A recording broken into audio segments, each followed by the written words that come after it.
अस्सलाम वालेकुम दोस्तों, मेरा नाम हारून खलील है और आज की इस वीडियो में मैं आपको बताऊंगा कि किस तरह इंटरनेट डाउनलोड मैनेजर को रजिस्टर किया जाता है लाइफ टाइम के लिए, पूरी ज़िंदगी के लिए हमेशा।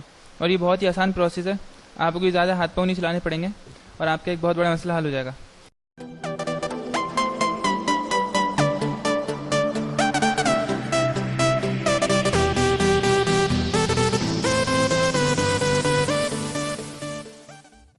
सबसे पहले आपको डाउनलोड करनी पड़ेगी एक 64 बिट पैच बिल्ड 11 जो मेरे पास यहाँ पे रखी हुई है फाइल।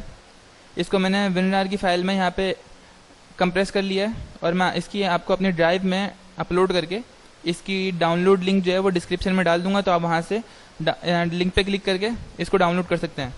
सही है। जब आप डाउनलोड कर लें 64 बिट पैच बिल्ड 11 को, तो उसको आप ओपन कर लें, लेकिन इसको ओपन करने से पहले ये लाजमी चेक कर लें कि आपके पीसी के अंदर इंटरनेट डाउनलोड मैनेजर इंस्टॉल हुआ है।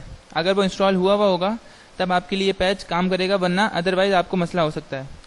सही है। मेरे पास अभी इंटरनेट डाउनलोड मैनेजर यहाँ पे इंस्टॉल्ड है और मैं इसका पैच चलाने जा रहा हूँ। मैंने डबल क्लिक किया इस पर, ये इसने मुझे फाइल की जहाँ पे आपकी इंटरनेट डाउनलोड मैनेजर यहाँ पे आपका इंस्टॉल है, सी प्रोग्राम फाइल्स के अंदर इंटरनेट डाउनलोड मैनेजर के फोल्डर के अंदर ये पैच को इंस्टॉल करेगा। सही है।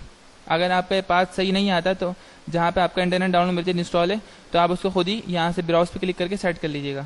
इंस्टॉल के बटन पे क्लिक करेंगे और ये इतना जल्दी से इसने इंस्टॉल कर लिया यहाँ पे और ये फिनिश हो गया बस, और आपका internet download manager life time के लिए रजिस्टर हो गया।